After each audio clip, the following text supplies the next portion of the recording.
Hello and welcome to Path of Martial Arts. Today I'm sitting with martial arts enthusiast Armaan Rai. With over 20 years of experience, Armaan has competed in two Taekwondo tournaments in India and currently trains at Ralph Gracie headquarters in San Francisco. His martial arts background includes Taekwondo, Muay Thai, Jiu Jitsu, and MMA. Armaan, thank you so much for being here with us tonight. No, thanks for having me. Absolutely, man. Honestly, Well, yeah. let's start off at the beginning, Armand. Paint me a picture. What was Mhm. your life like before you started doing martial arts, and what sparked your interest? Okay, so I would say um, there's always like the usual influences, like you always see things in movies and TV.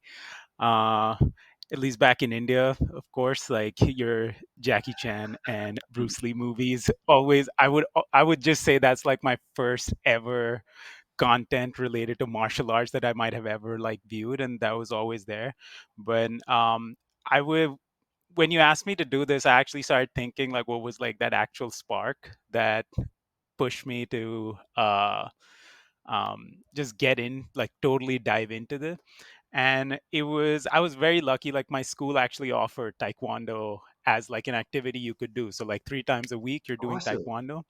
And I still remember the first time they just put us out there. We were kind of sparring, sparring, and this person hit me with the like maybe he was like 2 years advance or 3 years advance, and I'm there for like a month or something, and he hit me with this spinning back kick, right, and it was through my chest pad, and I had never. It felt my lungs like collapse, like they were like the size of a fist, and I just generally that can be disheartening but like I just remember thinking like that was, I mean, how did he do that to me? And I want to learn how to do that as Oh. well.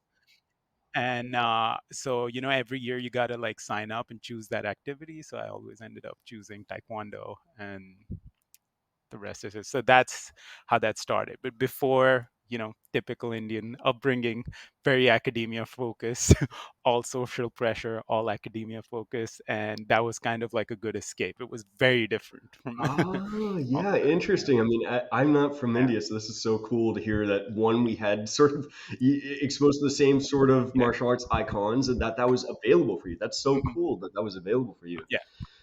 And it was a nice Yeah. escape from school. Can you tell us a little bit more about that? Like, what made it a nice escape? Yeah. I mean, so I honestly felt like, yeah, there's always like a lot of social pressure there. I mean, of course,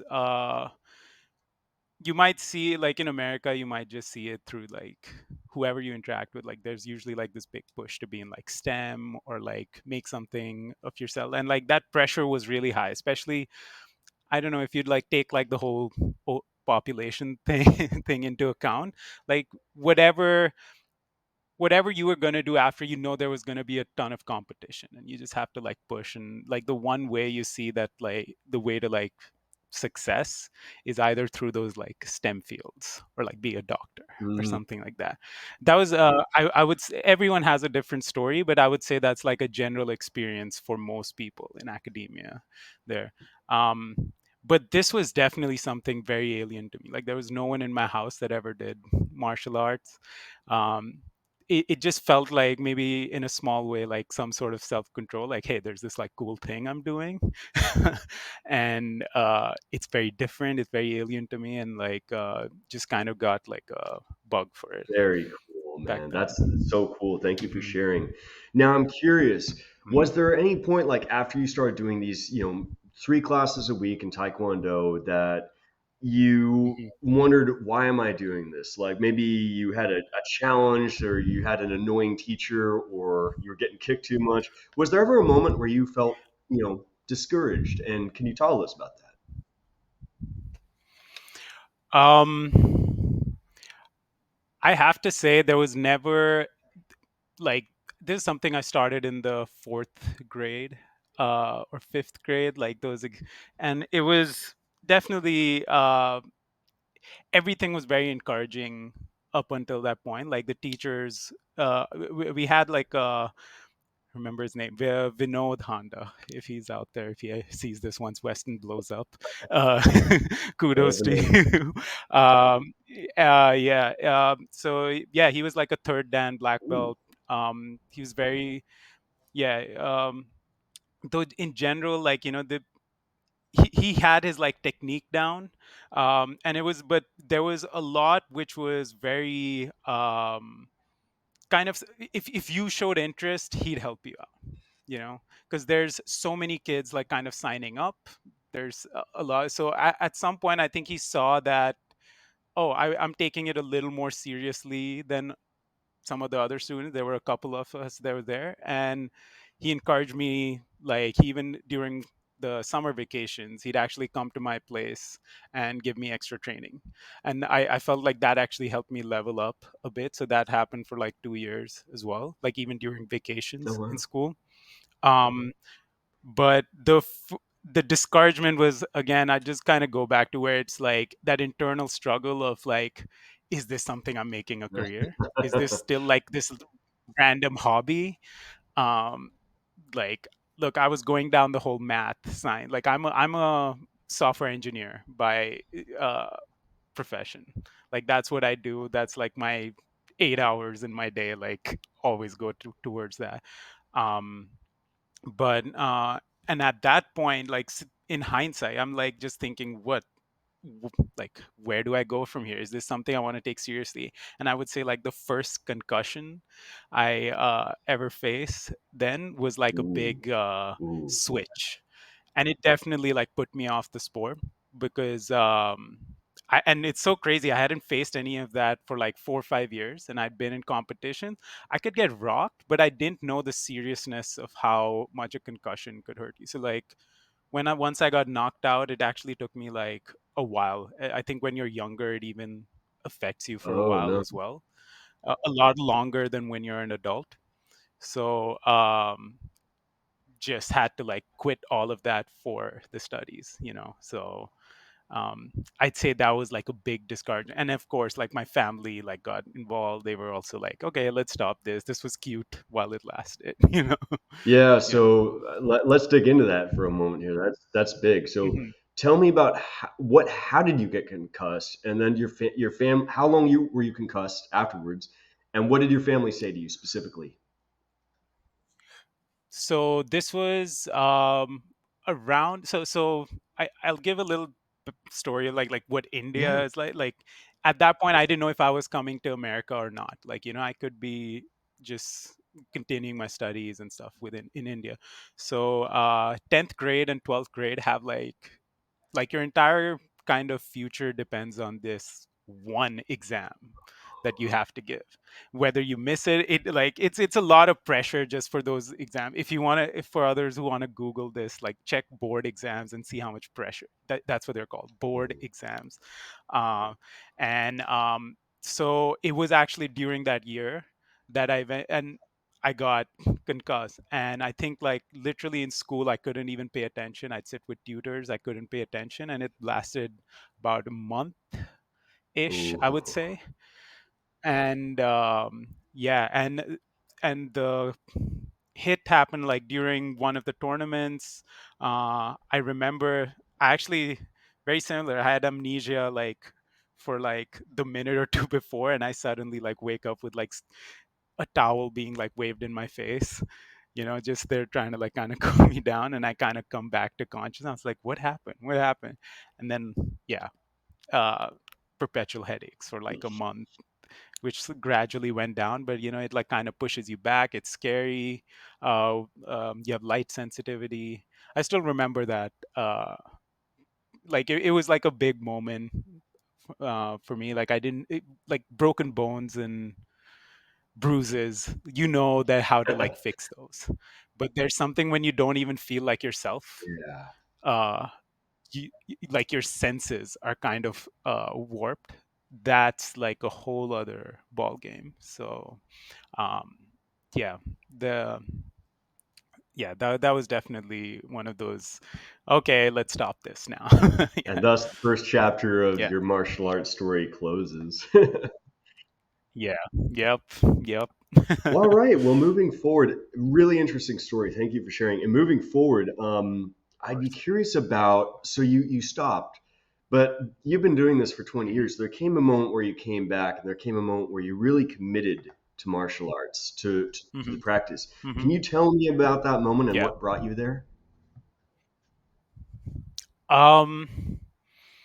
Yeah, I would. Yeah, I would say this is like kind of a long answer in that sense. There was a moment where like I took a this is forward. I'm a confused college student. I don't know like what I'm gonna do with my life. Don't really like what I was doing, or like the major I was in. And just other like general like issues and things like that. I took a gap in college, and I came back to India. I was kind of like taking it easy, going through like some therapy, and during that time, I ended up finding MMA through my friends. So there was this one gym that opened up in it's Gurgaon is like it's close to New Delhi. It's another like it's a you can almost say a sister city. Uh, and that was the first time I got exposure to MMA, UFC, uh, Muay Thai, like kickboxing, like just the whole gamut. I mean, it's blown up now. But I was pretty hooked. So like I even got, and that was around the time I was kind of switching to like software and like trying to like switch my life towards that in terms of like my profession. So my internship was like right next to this gym. So I would work and just go there right after. Um, so, but I just felt like that was the first time compared to school where I felt like now there's a community of people that are like so into it. My friends are into it, like they're constantly like talking about it. They're constantly like shadowboxing, trying to if they see a move online, like, hey, let's try this, let's do this, like it was there was just so much engagement, and it was we were in it together at that time. And I was pretty free with my gap year and had like a small internship on the side, like an unpaid internship on the side. I was very enamored by the whole thing. I did end up getting like an MCL injury eventually training there, that kind of stopped that, but like I definitely caught the bug um there. um Fast forward, I'm like jumping a lot. It ended up becoming kind of like the only sport I followed. uh and Fast forward, now in San Francisco. I'm working here. I got the climbing bug and I kept climbing for a while. And eventually, in around 2020, I'm jumping a lot, but in 2020, I kind of injured my Ooh. trap muscle, which kind of stopped my climbing completely. Uh, yeah, we can get into how that injury is, but it's like pretty debilitating having like so it was like a grade 2 tear on Oh my trap no. muscle. And eventually like things like pull-ups and stuff just hurt so much that I had to like completely almost stop that. I actually made it worse because I went back too early trying to do like pull-ups and muscle ups again, and then just yeah, it took like almost a year or two to recover. And it was during that recovery in, I would say, November 2021, around that time, like that I found Ralph Gracie. And especially like their striking classes, it was on ClassPass. And once I went there, oh my God. I mean, the two trainers there, uh, um, we'll get into that later, but like Nico and Steven, definitely like just oh my god, sparked that love for martial arts again. And I honestly like I've got the bug. I don't think I'm ever gonna stop after that. But yeah, I think rest is history. Got the membership, and now it's like it's almost like a routine. Like I crave my routine even when I'm on vacation, or if I'm injured or something. It's like I just crave just getting back to my daily routine there. So yeah, Awesome, man.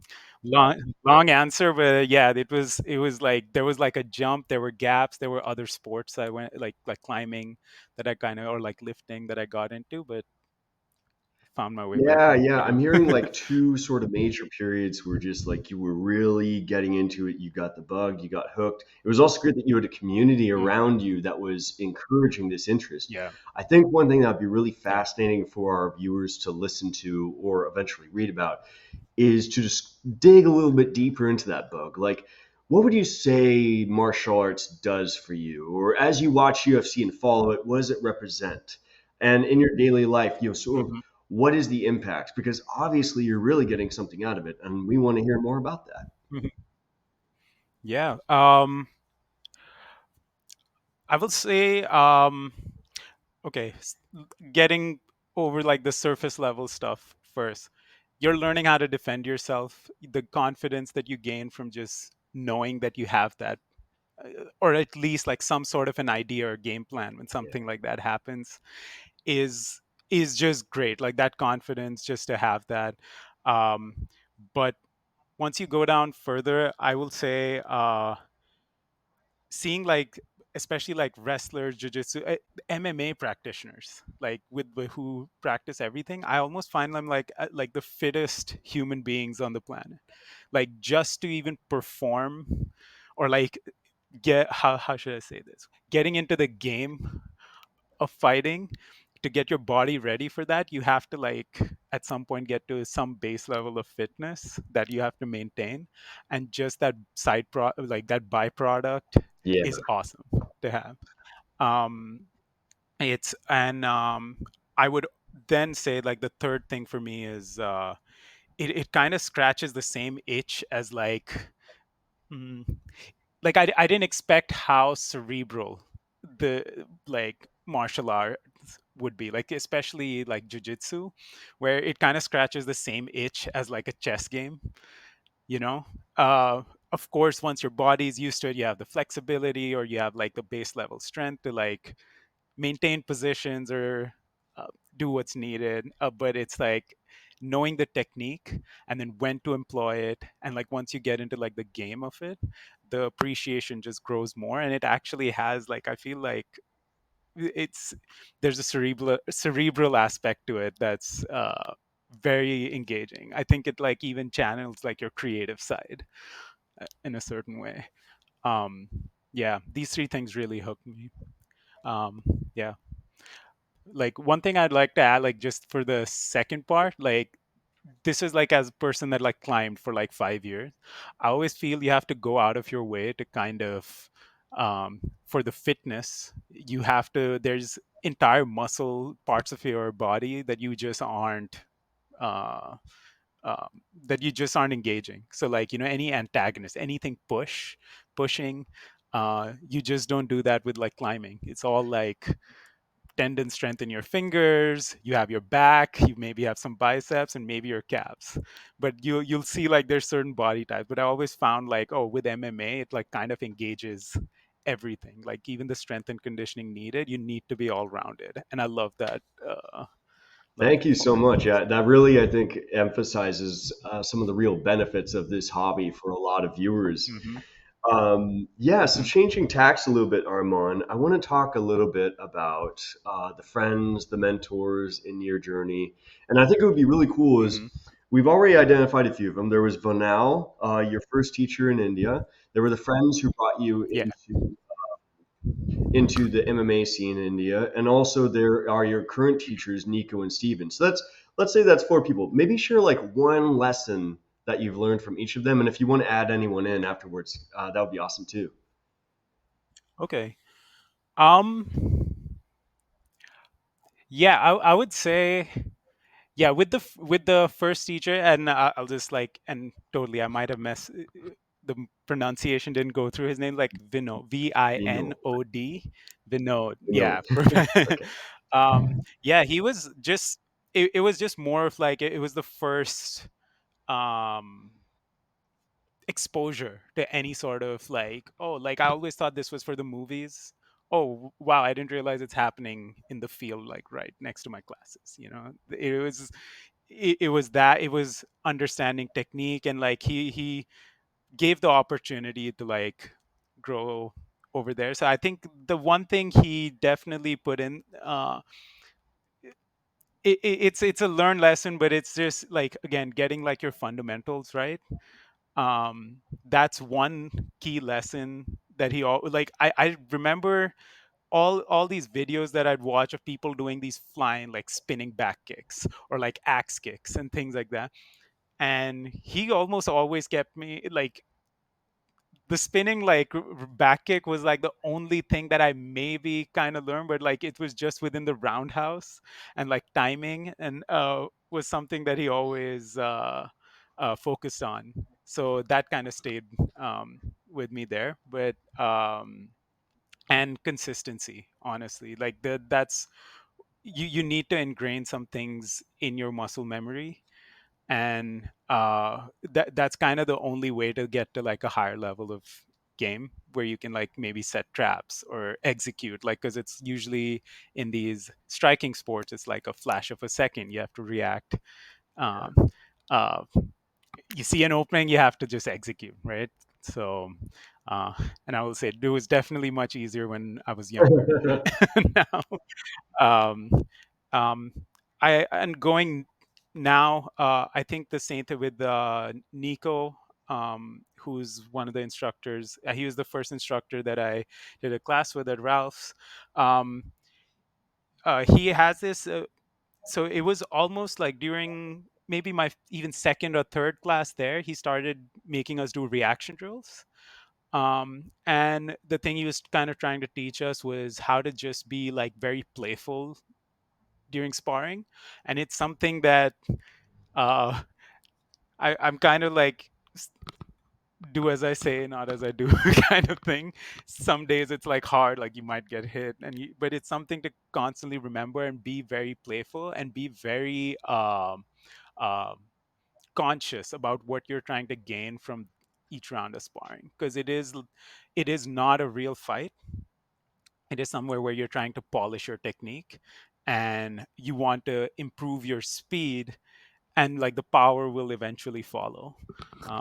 So take it slow, improve the speed, and be playful. And like, oh yeah, those are like, I feel like right now I'm straight up regurgitating things he said like over the years, and they hit hard. Like when I like kind of like list them out like that. Should probably write them on my wall and just see them every time I go to pick up my keys. Um, and with Steven, who's the other coach, other striking coach at House, of course, a lot of the same.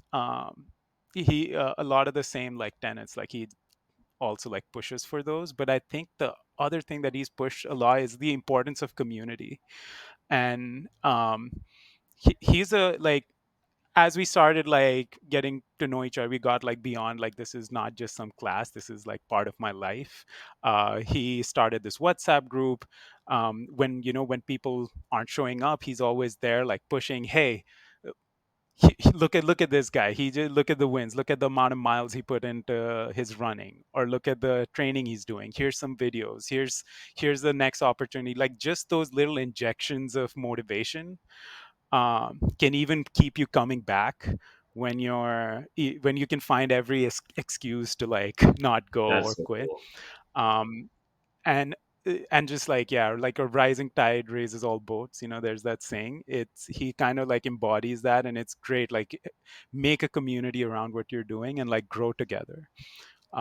So yeah, I think that's what three of those like people have taught me. Awesome, man. Thank you so much for sharing. That's really good advice, I Yeah, think, for any discipline. Changing right. the subject, I want to. So you have like you've had this really wonderful sort of experience with martial arts over the years. Starting as a young man, Hmm. then in college, and now Hmm. you're here. You're committed. Somewhere along the way, I would like to know, in all that time, can you tell me about the greatest challenge, ordeal, obstacle you ever faced in your martial arts journey? It could have been a competition. Hmm. It could have been an injury, could have been a rival you faced, or maybe it was just the challenge of maintaining this passion of yours. Can you tell me about the Right. greatest? So I would like kind of bring back I would kind of bring back that in like I would say, since like I'm not, this isn't my profession, but it's something I've like loved to do. My biggest hurdle was honestly like keeping up with it and how I got through injury, and kind of how that change happened, like about like 12 years apart or like 15 years. Like there's that moment in high school which we spoke about earlier, and how my reaction was then, where I almost like completely I mean, I did just quit the sport, like kind of cold turkey. And very like in last year, I had the exact same thing happen to me again in a sparring match in Ralph Gracie. And very similarly, it took me out for like about a month. Uh, and but this time I it was kind of like, now it was part of my like identity. uh, I saw myself as a martial Uh, artist, and it's something, I think that switch, and it might be youth, it's experience, or maybe it's like the now it's like my choice that I made. It's not the social pressures and things around you. I uh i feel like when I reflect on the way I've handled it both times, um yeah, the reflection that I had during that time was like my biggest hurdle.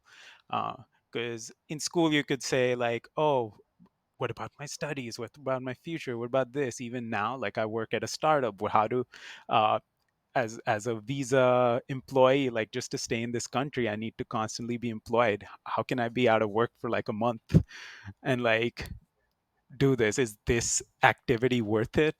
yeah, you know but this time it was, hey, you find a way. Like I no matter, as like my capacity to kind of think, like after a concussion, after it got a little better, I put in the work, and I like, as I could, I slowly started getting back into training as well.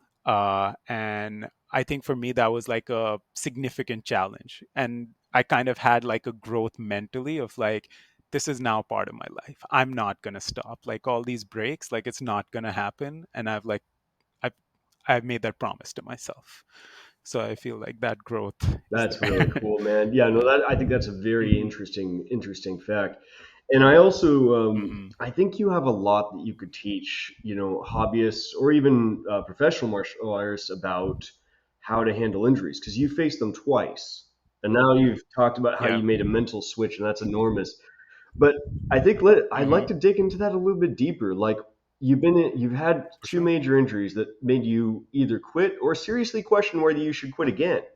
How do you manage that Yeah. recovery, especially with the added pressure of I might not just be out of it for a few months. If I am out of it for a few months and I Hmm. lose my career either through school or Hmm. my job to this injury, to how distracted I am, what do Yeah. you face? How do you manage that? Um, I would say the first thing about that is like people immediately would go into kind of like a depressed state. Like maybe this was something you're doing constantly in your life, and like as a professional you're probably training like 3 times a day, and you're like, it's such a big part of it, and it suddenly stops, and there's this void. Um, so the first thing is you have to accept like the time that it's going to take for recovery, and you're going to be back. Just write that out. Like when you actually see what that is on a calendar, when you see it, hey, this is 3 months in the grand scheme of things, this is not going to be that Cool. big.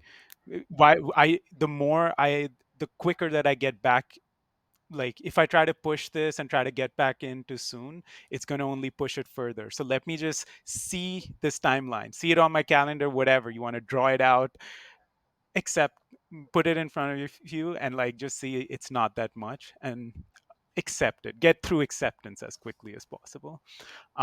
Second, I would say this could be like for hobbyists or I guess it's more important for hobbyists. It's like uh, know your value chain.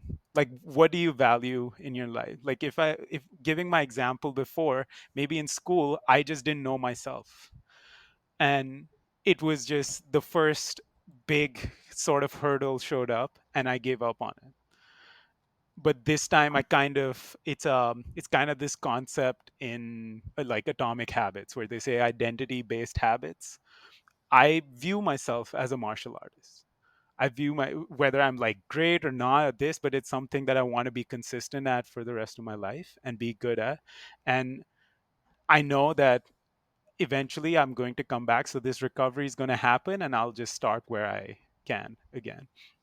And just knowing that, you'll kind of, um, you kind of like won't question it. You try to like it it's a part of me. So there's no question. It's just a matter of when, not if, right? Um, I and the third one, this is actually something that really stuck to me from one of our fellow Ralph Gracie members, Travis Santos. I'm gonna shout out to him. Travis. Um, he just Travis, yeah, he's gonna be famous in his own right. That guy, he, yeah. So he actually kind of pushed the idea of, hey, like, whether I'm injured in some way, I'm just gonna show up in the gym and just kind of just sit around. If my like shoulders hurt, I'm gonna work on my right jab. It'll almost feel like I never left, even though I'm just sitting there. I'm maybe just hearing the classes happen. It's like my routine didn't change. I'm still kind of feeding off of that energy of the Wow. Yeah. gym. um and it's almost like I no, it's not almost like you never left. It's just, in a way, you just reduce the intensity of your training. So it's like, hey, there's something I can do. I'll do it, or I'll just absorb what's in class and I'll continue my routine and I'll go back. It's totally fine. And I thought that was like, really, like, that was like kind of beautiful. Like, it's, you could say, you could be sitting there and have FOMO that, hey, I'm not being able to hit the pads like the other people there, but also this is like kind of like a more positive way of taking it. Hey, no, like, my routine never changed. This injury didn't win. Um, so that was something that inspired me, for sure, as well. So like, I try to like, even though like I'm coming off of a little bit of a Ooh. shoulder impingement injury, um, but I show up, like, whether I can do it once a week. Hey, maybe for sparring I could just do 3 rounds before my shoulder starts like hurting. But every time it's like, okay, now 5 rounds, now 6 rounds. Hey, it isn't hurting anymore. Hey, I can do a pull up again, or something like that. Like, those wins, just you keep stacking them, and you kind of reverse like how you're looking at it. So I feel those three things are, great ways to get over like that injury. It's all mental. It's all mental. We as humans have figured out how to fix ourselves pretty well. It's just, don't think of the wasted time. Like, you can make the Yeah, most God, out of Armand, it. I'm so glad I asked you that question Yeah. because that was such good Mhm. advice for martial arts and for any time a person falls off the Mhm. horse. I think that was all incredible, incredible Yeah. advice. So thank you. That was awesome. And also Hey. switching the vibes now from, oh, this was negative, to, oh, Hmm. this is awesome. What is like your Yeah. greatest achievement or the greatest thing you ever got out of martial arts? You know, tell me about that. Hmm. What really lit up your life with martial arts? The greatest accomplishment. Okay, I mean, on paper, I would say, of course, like, as a like ninth or 10th grade, like, of course, like fighting in regionals, or i- going to like an all India competition, like that was definitely like big. But sitting here now, it of course feels like a lifetime away, especially seeing like the gaps that I had in between. um One thing that I would say that's impacted my life with like martial arts as a whole, that I picked up early on, is the importance of just mobility, flexibility, stretching. I don't know how else to say. It's something that never left me from like the habits I picked up in high school, and even through college, even when I was like kind of not consistent with any sort of workout. Maybe we were maybe drinking too much, like doing like college, so like it would there was like no kind of direction. It was something that I almost always stayed true to. And man, I just feel like even coming back from injury, um people like complain about back pains or like knee pains and stuff. I mean, touch wood, I feel like I've like never had any of those problems, and I would attribute it to the consistency there. It's eh, I think I forget where I heard this. It's someone else's quote, but I'll say, but essentially, like flexibility kind of allows you to give more, allows you to demonstrate your strength in a more, in as compact a space as possible. Like, it's like the range of motion, or the range in which you can even express your strength, just increases with your flexibility. And that's just stuck with me. And it was something I learned during my taekwondo days. That I feel like, yeah, it's something I never leave. And I think every person should add, even if it's like a 10-minute, 15-minute mobility routine every morning, whether you're in martial arts or not. It can completely change your lives, especially as we're sitting in front of desks all the Ooh, yeah. time, and that just those 15 minutes can like totally change your life. So yeah, I feel like ha- that's kind of like impacted me the most. That's something that I've taken Yeah. away. Oh, This- no, yeah. that is truly awesome. And I know that Hmm. probably if some people are listening to this, they don't realize just how valuable that is. I do. I listen to you say that, and I'm Yeah. like, that is a gift to have that. And I've seen footage of you doing rock climbing and stuff like that. You're a very physical guy, so to have that routine in place, I'm certain it does wonders for your health and your fitness, overall Yeah. happiness. No, for sure. For sure. Yeah. Y- and your joints need it. The older you get, hey, I still like, you just need it. Haven't felt it yet, but I know how that is. This is why Tai Chi is so Yeah. popular with older populations, and there's a very good reason Yeah. for that. It's exactly what you're talking about. Hmm. Yeah. Keep reminding your body that it can move in all those ways. That's it. Just if you don't use it, you lose it. So Absolutely. yeah. So, yeah, I think we've definitely done a good exploration of sort of like your experience and your story and the value you get out of this.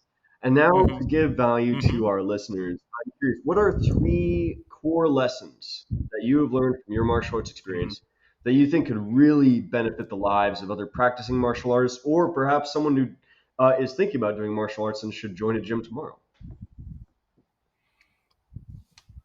Three core lessons. Um, so I would say the first thing is, it might sound very generic, but just enjoy the process.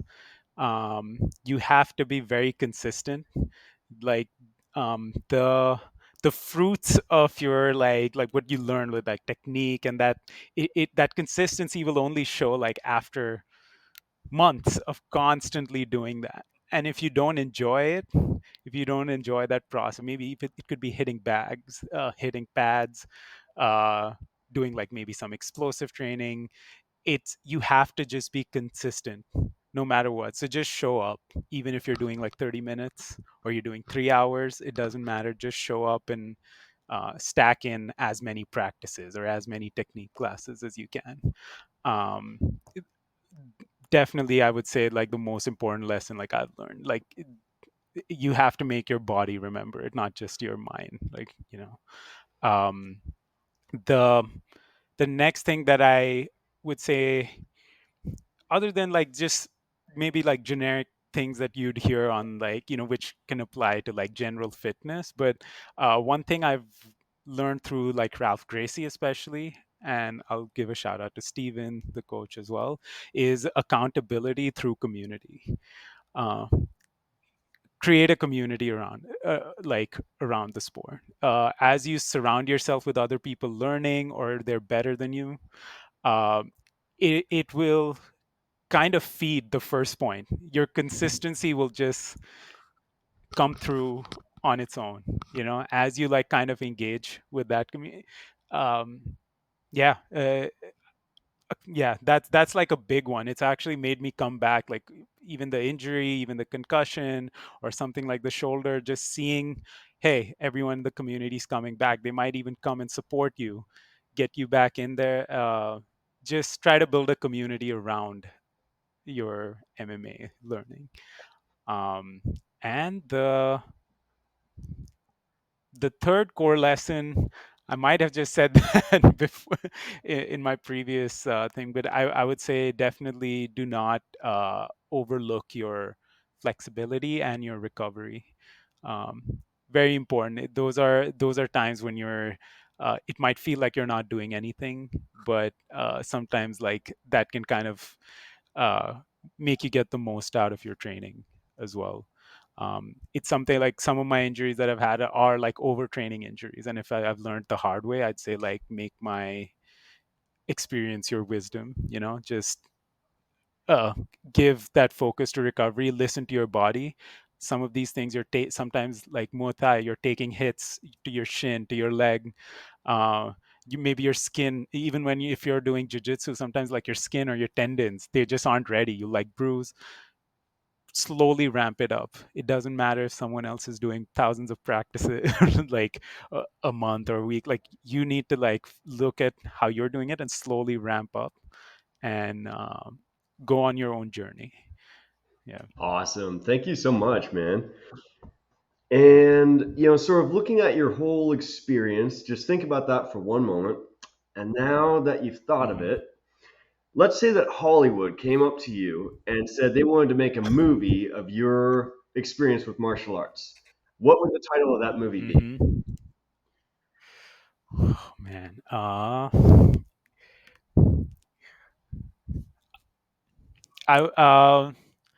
Okay, I would say it would be something like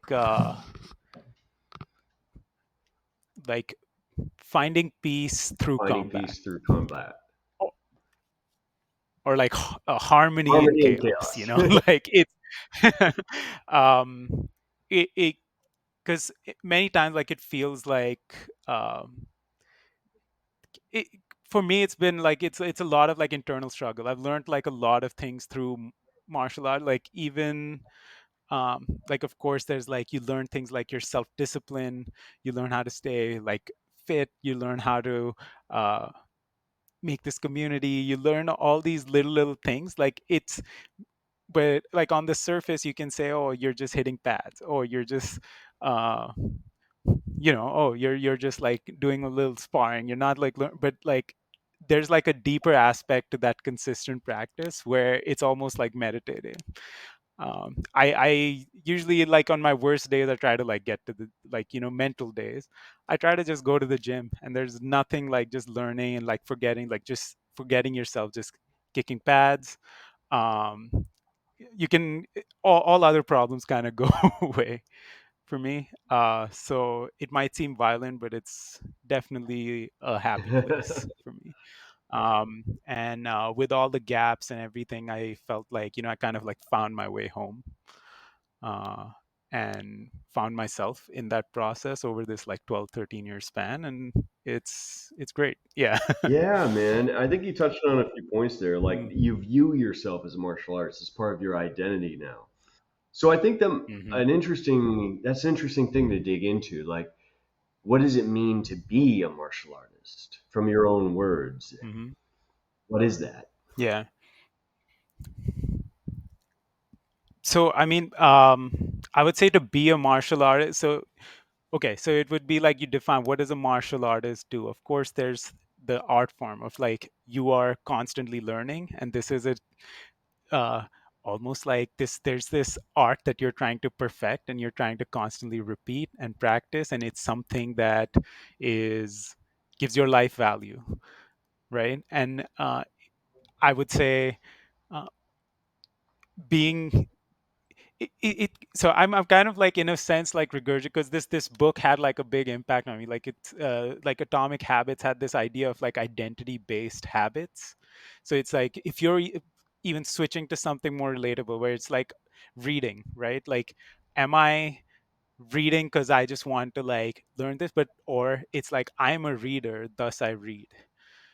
So it's in your head, like you just view yourself as that. So you do the things that make you consistently good at that thing.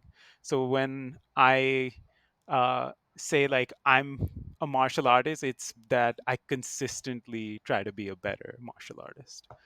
Yeah, we are. It's what No we matter, do yeah, that defines us. yeah, That's cool. yeah, yeah, um, yeah. So that's definitely, and it's something you need to like even write down or like maybe journal, just find that thing for yourself, you know. And then you'll find your own path, whether it's uh, hey, there's this one part of my striking that I want to perfect. So what can I do? There's some plyometric training I can do so I can like consistently do more of that. Here's this technique class. I should make sure I'm constantly doing that. When I'm going for to spar, I'm going to be very mindful. Hey, let me like light spar and like keep practicing that one move. It's you view yourself as that. It's not just because I've done this in the past where it's like, hey, this is a workout class. It just happens to be boxing, or it happens to be like some sort. Oh, you're hitting a bag. You know, it's no. It's like I'm trying to get better at this, and I want to keep like unlocking more secrets to like I'm do glad we dug into this. That's a so. very, very interesting perspective Yeah. on what it means to be something Hmm. and for you to be a martial artist. Yeah. Yeah. And going back to one of the things most people know about martial arts, a lot of us get into martial arts for the self defense aspect. So, Hmm. when it comes to the idea of self defense and how you think about it, how you approach it, how you imagine you would handle a situation if you were suddenly attacked, what are your thoughts about self defense and your approach towards self defense? Um,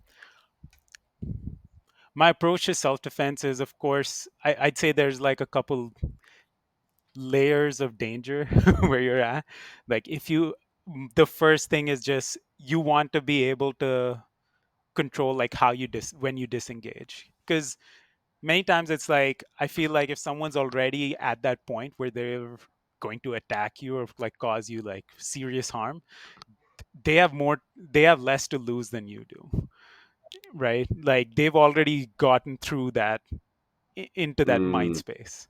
So you want to just find a way to disengage and run. And for me, like one of the like Muay Thai is honestly one of those uh, like it's one of that art those art forms where it's every strike you wanted to strike true. And it was definitely a switch from even like my taekwondo days, like getting, hey, I'm not like fighting for points. Not saying taekwondo you can't like use that for self defense, but with Muay Thai, there's like some tweaks you make into how you kick and how you cover up and things like that. So where you want to just, if you're being attacked, I just want to be able to do some damage quickly, trust my 1-2, use my push kick, keep you back, and be able to run. Um, if not, um, yeah, and then it does come down to like, is it one on one? Are you outnumbered? Uh, so in just this is it's not like I've been in a bunch of street fights or not, but I have seen like fights in my school. It's more like it you never know how many number, like could it be 2 on 1 or like 3 on 1. Going to the ground doesn't always feel like the most optimal solution. You don't know what they have, like do they have a knife, do they have like something that's, it's you there's just too many variable. So my idea has always been like no like judo and no like Muay Thai. So you could just either toss them, take them down, and yeah. like run. Yeah, that's the best way to see it. Yeah, that's my perspective. Thank you. Thank you for that. And talking about the future of martial arts, you are a martial art. You're practicing this constantly. What would you say is the future for you? What's next? Like, do you ever want to compete, or do you want to one day teach? Do you want to remain Yeah. consistent? Like, where's the future of your martial arts journey headed? So I would say, like, again, this is I I definitely don't see myself like going trying to make this like a career. It's definitely an art that I would like to just get better at. In the future, like I do want to compete in like PKBs going forward, get more experience there. So for uh, those who don't know, like PKB is like point kickboxing. So it's essentially like the baby step towards Mm, amateur, but you aren't. There's no knockouts allowed. They kind of try to control the pace. It's more about like finding flow, getting hits, like being defensively sound. But whenever it starts getting a little too crazy, they kind of slow it down. So it's a great way to like test your technique in like a high intensity situation. So I want to at least like get to a point where I'm like consistently doing those. Uh, Later on, maybe 5 years later or something, like does will my answer change, Weston? I don't know, that's how the but future works. I definitely want to get where I'm like consistently doing that. And I have also started over the last year and a half, like I've added like jujitsu. I've been doing that as well, and my goal for this year is to at least get a stripe or two on my white belt, and uh, I want to compete in October and see Oh, how it cool. Yeah. fares. You'll have to tell me how Yeah, that goes, man. I'd love to see how that works. yeah, dude, for sure. No, I'm all in right now. Like I find a lot of happiness in this, so um, enjoying it. Yeah, Yeah. man. So, Armand, I think we're at time, but I want to take a moment to thank you for sharing your perspectives. And I think you shared a lot of stuff that's one good for hobbyists. Like I like that competition idea. What was it called? MMB? PKB, point Yeah, that's like, kickboxing. I mean, Yeah. I sort of feel the same way where I don't want to get into a professional fight. I'm getting up in years and I don't want to be broken in like amateur MMA or something like that. Right. But that might be like a top Yeah. level that I myself would want to go. That's something for hobbyists to keep in mind. Hmm. But I also really love Yeah. a lot of the advice you gave about Hmm. consistency, building good habits that are healthy and give you happiness and meaning and bring you Hmm. forward. How we are, what we do. And I also think your advice about Yeah. how to handle an injury is so useful because it's not just handling an injury. It's like, what do you do when you fall down? And that could be in your career, that could be in Right. the martial arts ring, that could be in anything. And I just really love that Right. advice you had. It's something that could serve anyone, whether they're a hobbyist, whether they're a professional, has nothing to do with martial arts and somehow found their way here, or a professional martial Yeah. artist who really got hurt and needs to figure out what to do with themselves uh, Hmm. before they get back in the ring. I think it's that advice is something that Yeah. could serve so many people, and I really just want to highlight that right now at the end. Thank you for sharing that. It was wonderful. Oh, awesome, man. No, thanks for even doing this. This like it's really great. I saw like some of the other posts you had and the blogging you made. I think you're doing, and the fact like even like a hobbyist like me or like featuring it, I think a lot of people could relate to my situation. Like not everyone's trying to be a professional, but they love just the art itself, Yeah, right? Like I think that's a more common situation than the act. yeah, So gosh, man, I have to yeah, say, I'm glad I I was got to thinking about speak. like when I had the opportunity to interview, it's like, I can't just interview the fighters or the teachers or the stuff like that. I need to interview a few people who represent most of us. Yeah. Yeah, for sure. For sure. This is a great like format for sure. Awesome. Well, thank you so much, Yeah. Armand, and we will see all you viewers later. All All right. right. See you, See Weston. you, See you, viewers. viewers. See you, Armand. Bye.